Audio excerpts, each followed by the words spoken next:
Orang yang usianya berkah, ibu pernah dengar doa, ya Allah berkahi umurku kan? Bukan ajal. Ajal dengan umur itu beda. Apa artinya ajal? Ya. Nah, waktu kita terbatas. Kita ambil ilmu sahabat saja dengan cepat. Kalau belum tahu, katakan wallahu a'lam. Baik. Apa artinya ajal? Ya. Mau dapat ajal? Pasti. Udah kenceng diralatnya? Pasti. Baik, pasti. Baik. Ajal itu pada mulanya, pada asalnya, itu yang kita sebut dengan usia. Batas kehidupan. Ajal itu batas kehidupan. Jadi usia itu kalau dibawa ke bahasa Qur'annya atau bahkan bahasa Arab standar, itu asalnya namanya ajal. Setiap kita itu kan ada ajalnya, ada batas usianya. Dalilnya coba diambil satu saja, Quran surah ke-7 ayat 34 misal. Ya, Quran surah ke-7 Al-A'raf ayat 34. Walikulli ummatin ajal. Fa idza jaa ajaluhum la yastakhiruna sa'atan wa la yastaqdimun.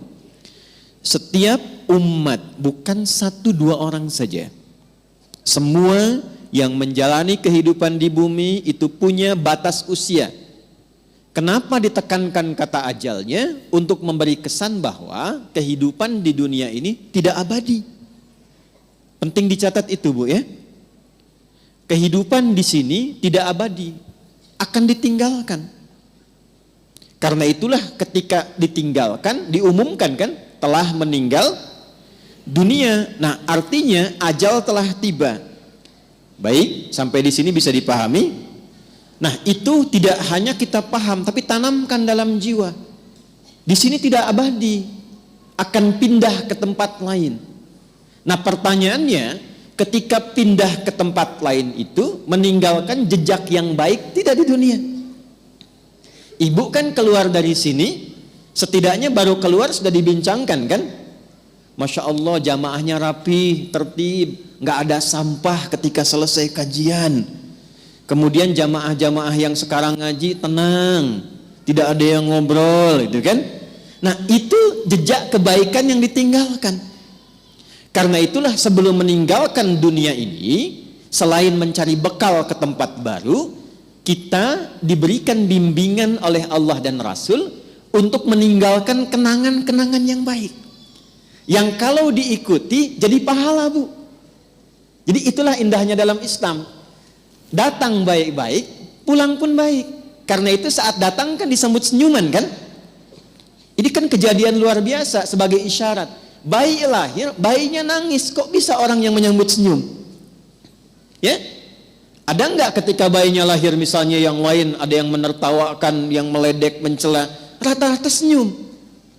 Tapi ketika meninggalkan, dibalik.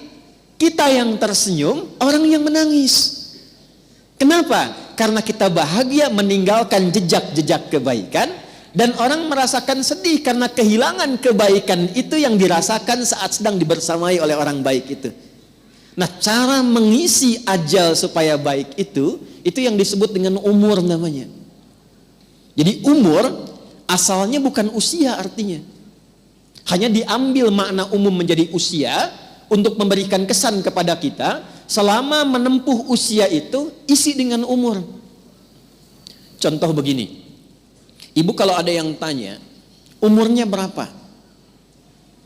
Saya paham rata-rata 17 tahun ke atas. Ya, ada yang atas, ya? Ada yang atas, ada yang memang demikian. Tapi ketika kata umur itu muncul, itu maknanya 3. Nanti kita akan tarik ke kaidah dari Sayyidah Khadijah. 1, al-umur bimakna mengandung arti segala yang bermanfaat. Saya pakai kacamata nggak apa-apa Ibu ya. Ya, untuk jelas menulis. Biasanya saya kalau menghadap jamaah ibu-ibu saya lepas kacamata. Ya. Walaupun saya sudah berdoa kepada Allah dan sudah menanamkan pada diri saya, hanya istri saya yang paling cantik. Itu sudah doa saya yang paling utama. Ini live nggak? Tenang bun ya, aman insya Allah. Iya. Dan saya memohon kepada Allah demikian. Ya Allah, jadikan siapapun yang aku pandang tetap istriku yang paling mulia. Dan jangan pernah tanamkan pada jiwaku keberpalingan dari istriku dan ketertarikan selain apa yang istriku ridhai. Jadi ibu jangan berharap banyak kepada saya. Ya.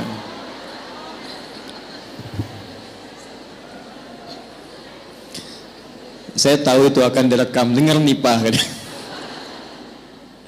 Lihat sini, balik sini. Oke. Sampai mana tadi kita itu umur? Insya Allah ingat. Segala yang bermanfaat. Ya. Baik. Ini saya buka kaidah umumnya dulu untuk menunjukkan kesan di akhir nanti betapa Sayyidah Khadijah memahami ini. Lalu kita tarik kemudian praktek dalam kehidupan beliau, poinnya apa, itu yang kita simpulkan nanti dan dibawa pulang. Singkatnya, selama hidup, kalau ingin dikenang, punya nilai kebaikan bahkan sampai masuk ke alam kuburnya, tapi nama dan kisahnya tetap harum, maka buatlah dan rencanakan semua aktivitas yang punya nilai manfaat. Melihatlah dengan yang baik saja. Bila yang dilihat tidak bermanfaat, tak harus dilihat. Berbicara yang mengandung manfaat. Bila yang akan disampaikan sekiranya tidak bermanfaat, bahkan cenderung menyakiti, maka abaikan. Sampai ke ujung kaki. Sayyidah Khadijah radhiyallahu taala anha, saat masih ingat kita bahas sebelum beliau menikah dengan Nabi, itu memegang teguh asas yang pertama ini. Tidak pernah bicara kecuali yang bermanfaat. Tidak pernah berkegiatan bahkan dengan kawan-kawannya kecuali yang mengandung manfaat. Bahkan beliau itu punya teman-teman untuk berkumpul, Bu. Punya kalangan berkumpul. Ya seperti para ibu lazimnya sekarang, pasti kan punya teman ya. Di pengajian, bertetangga, kadang-kadang kumpul untuk arisan, kadang-kadang kumpul untuk kegiatan tertentu. Sayyidah Khadijah punya. Tapi yang paling luar biasa, semua teman-teman Sayyidah Khadijah ini ketika berkumpul itu mendapatkan kemuliaan sifat dari beliau, sehingga viral di kalangan wanita-wanita Arab pada masa itu bahwa kalau ingin melihat perempuan yang bermanfaat, inilah lihat kelompoknya Sayyidah Khadijah. Dan jangan kira kita samakan dengan era sekarang, tidak. Ibu jangan lupa, dulu itu jahiliyah, di mana perempuan itu pada umumnya itu menampilkan dirinya supaya mendapatkan ketertarikan dari para lelaki. Disebut dengan tabarruj namanya. Kalau pakai emas itu nggak tanggung-tanggung. Misalnya 1,5 kilo tempel di kaki kanan dan kiri. Supaya kalau jalan bunyi cek gitu kan. Ada yang lihat. Pakai pakaian terbuka. Ya, jadi kalau dilihat kondisi sosial pada masa itu, secara antropologisnya, secara budayanya, itu rata-rata perempuan, mohon maaf sekali, memang sangat terbuka keadaannya dan kurang menjaga diri. Tapi kalau sudah melihat Sayyidah Khadijah dan teman-teman beliau, itu semua hormat. Nyaris tidak ada yang mau bicara di depan Sayyidah Khadijah, saking hormat dan kagumnya atas wibawa beliau. Ini semua diam. Dan saat ada orang yang usil pun pada Sayyidah Khadijah, itu teman-temannya, ini sebelum menikah dengan Nabi, itu teman-teman sekitarannya itu langsung melindunginya. Berbuat sesuatu yang Allah telah tetapkan itu, jika kita menjalaninya dengan istiqamah dan dilakukan karena Allah, maka Allah yang menggerakkan hamba sekitarannya untuk menjaga hamba dimaksud. Jadi kalau dari sekarang ibu menjadikan semua aktivitas usia itu untuk menaati Allah, ya tidak harus dalam konteks sholat saja. Bukan hanya sholat, bukan hanya baca Quran. Saya ingin mengisi sisa hidup saya untuk menaati Allah. Mulai sekarang saya akan gunakan pandangan pada yang Allah sukai saja. Saya akan gunakan pendengaran pada yang Allah sukai. Saya akan gunakan lisan pada yang Allah sukai.